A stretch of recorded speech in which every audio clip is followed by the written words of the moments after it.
Everyone. आज की इस वीडियो में हम बात करने वाले हैं या फिर हम सीखने वाले हैं कि अगर आप कॉलेज में हैं, चाहे आप यूनिवर्सिटी में हो, चाहे आप कॉलेज में हो, चाहे आप बीटेक में हो, एमटेक में हो, बीसीए में हो, एमसीए में हो, या फिर आप कुछ भी पढ़ाई कर रहे हो, तो आज हम बात करने वाले हैं कि आपके कॉलेज में कौन सा ग्रेडिंग सिस्टम होता है, इसको पता कैसे लगाएं और ग्रेडिंग सिस्टम होता क्या है, कौन सा ग्रेडिंग सिस्टम अच्छा होता है, अगर कौन सा ग्रेडिंग सिस्टम है तो उसमें आपको ज़्यादा मुश्किल से ग्रेड मिलता है या फिर ज़्यादा आसानी से ग्रेड मिलता है। ये सारी चीज़ों के बारे में हम आज डिस्कस करने वाले हैं, तो वीडियो को पूरा एंड तक देखिएगा और आपको क्लियर हो जाएगा कि आपके कॉलेज, स्कूल, यूनिवर्सिटी में अगर ये ग्रेडिंग सिस्टम चल रहा है तो आपको बहुत ही ज़्यादा या तो मेहनत करने की ज़रूरत है या फिर थोड़ा सा रिलैक्स होने की ज़रूरत है। तो चलिए वीडियो को स्टार्ट करते हैं। तो चलिए समझते हैं कि एब्सोल्यूट ग्रेडिंग और रिलेटिव ग्रेडिंग क्या होती है।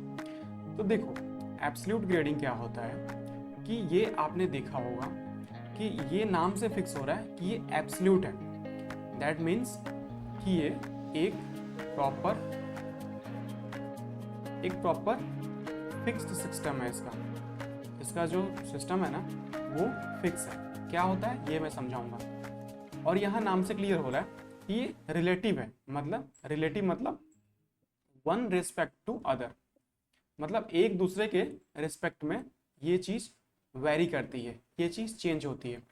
जैसे एग्जांपल के लिए आपने देखा होगा कि बहुत जगह ये मेंशन किया हुआ होता है, ठीक है, कि अगर आपके मार्क्स जो हैं वो 100 से 90 के बीच में आते हैं तो आपको दिया जाएगा ए ग्रेड। अगर आपका मार्क्स 90 से 80 के बीच में आता है तो आपको मिलेगा बी ग्रेड। अगर आपका 80 से 70 के बीच में आता है तो आपको मिलेगा सी ग्रेड। ये पहले से फिक्स रहता है, तो इसी को बोलते हैं हम लोग एब्सोल्यूट ग्रेडिंग, ठीक है। अब इसमें दिक्कत क्या होती है और इसमें फ़ायदा क्या होता है। इसमें दिक्कत ये होती है कि अगर मान लीजिए आपका जो पेपर है वो क्या होता है, वो टफ आ जाता है। पेपर जो है वो टफ आ गया और इस पेपर में 80 स्कोर करना भी बहुत मुश्किल हो गया, ठीक है। 80 मार्क्स लाना भी बहुत हार्ड हो गया।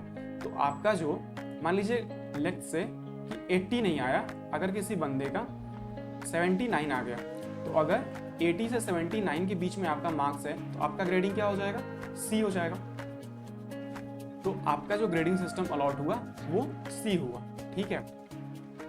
चलिए, ये तो बात हो गई कि ये लाना बहुत टफ होता है। अब बात करते हैं कि यहाँ पे क्या सिस्टम चलता है। तो ये है वन रिस्पेक्ट टू अदर, मतलब ये डिपेंड करता है, it depends on class performance. It depend on class performance, मतलब ये क्लास के परफॉर्मेंस पर डिपेंड कर रहा है। इसका मतलब क्या हुआ, इसका मतलब ये हुआ कि अगर आपके क्लास में किसी बंदे ने, किसी स्टूडेंट ने अगर हाईएस्ट मार्क्स ही 60 स्कोर किया है, ये वहाँ का क्या है, हाईएस्ट मार्क्स है, ये वहाँ का हाईएस्ट मार्क्स है। तो फिर इस केस में क्या होगा कि जो बाकी लोगों की ग्रेडिंग बनेगी, जो बाकी लोगों का मार्क्स बनेगा, वो इस 60 को बेस करके बनेगा, इस 60 को रेफरेंस लेकर के बनेगा, क्योंकि 60 पर ही हाईएस्ट हो गया है। तो मतलब जिस स्टूडेंट ने 60 अचीव किया है उसको A+ मार्क्स दिया जाएगा या फिर उसको 10 पॉइंट्स दिए जाएंगे, उसको ग्रेड में 10 पॉइंट्स दिए जाएंगे। तो अगला जो 55 मार्क्स करा है स्टूडेंट ने, उसको फिर या तो ए दिया जाएगा या तो बी दिया जाएगा। तो अब इसको रेफरेंस बनाते हुए, यहाँ पर इस चीज़ों को ध्यान में रखते हुए, मतलब इस चीज़ को रेफरेंस बनाते हुए हम लोग बात करेंगे कि अब अगले वाले बंदे को क्या मार्क्स मिलना चाहिए या फिर उसको कितना नंबर, कितना ग्रेडिंग दिया जाना चाहिए। तो अब तक तो आप समझ गए होंगे कि हाँ, ये कौन सा अच्छा है और कौन सा टफ है और कौन सा इजी है, ठीक है। तो मान लीजिए अगर पेपर इजी आता है तब तो ठीक है, सब लोग यहाँ पे 90 to 100 स्कोर कर लेंगे और सबका बन जाएगा A+, ठीक है। बट पेपर अगर मुश्किल आ जाता है, मानिए कि अगर आपको 50 नंबर ही लाना बहुत मुश्किल से आ रहा है, तो आपका ग्रेडिंग सिस्टम तो खराब हो गया ना, आपका ग्रेडिंग कहीं D या फिर E में चला जाएगा, ठीक है।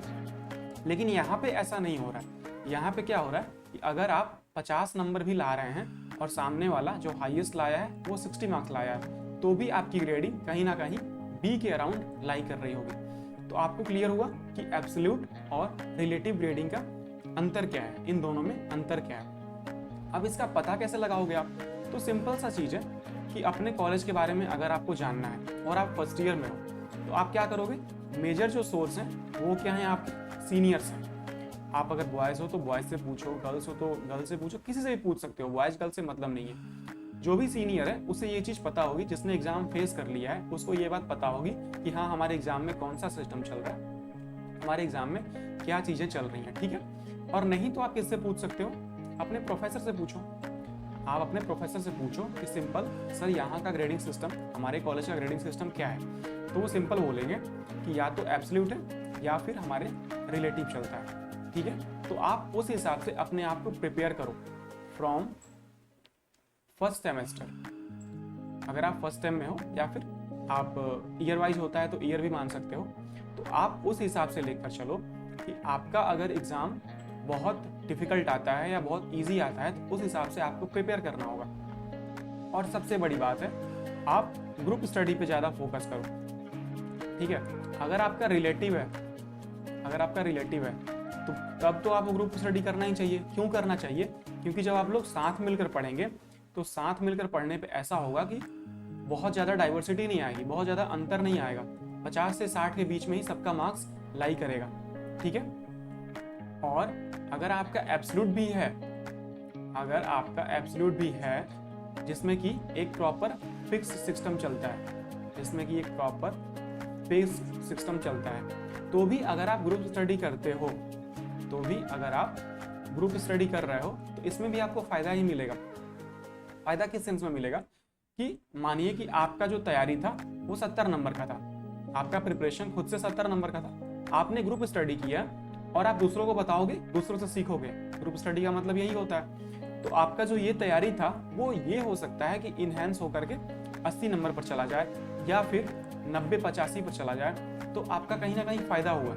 ऐसा तो है नहीं कि आपने 70 नंबर का तैयारी कर लिया और आप दूसरों को बताओगे तो आप 60 पर आ जाओगे, ऐसा तो नहीं है ना। हाँ, ये भले हो सकता है कि आपके बताने से जिसकी तैयारी 50 नंबर की रही होगी उसकी भी तैयारी 70 के अबाउट पहुंच जाएगी, तो ये तो बहुत ही अच्छी बात हुआ ना।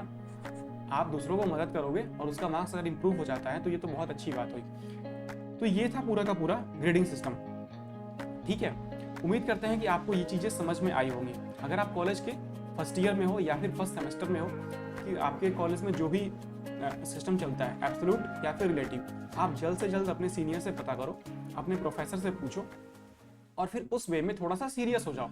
अगर एब्सोल्यूट होता है तो आपको थोड़ा ज़्यादा सीरियस होना पड़ेगा, बिकॉज वहाँ पे फिक्स सिस्टम है। अगर आप 90 से 100 के बीच में लाते हो तो ही आपको ए ग्रेड मिलेगा, तो ही आपको 10 पॉइंट मिलेगा, और नहीं तो आपका ग्रेडिंग कम हो जाएगी, ठीक है। और अगर रिलेटिव भी है तो आपको सीरियस तो होना ही है, ठीक है।